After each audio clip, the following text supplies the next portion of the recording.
सार्थ श्री तुकाराम महाराज गाथा अभंग व अर्थ भाग 41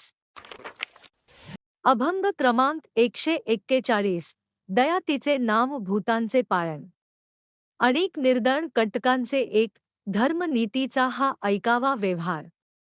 निवडिले सार असार ते ध्रुव पाप त्याचे नावन विचारितानीत भलतेची उन्मत्त करी सदा दोन तुका म्हणे धर्म रक्षाव्यासाठी देवासही आटी जन्म घेणे तीन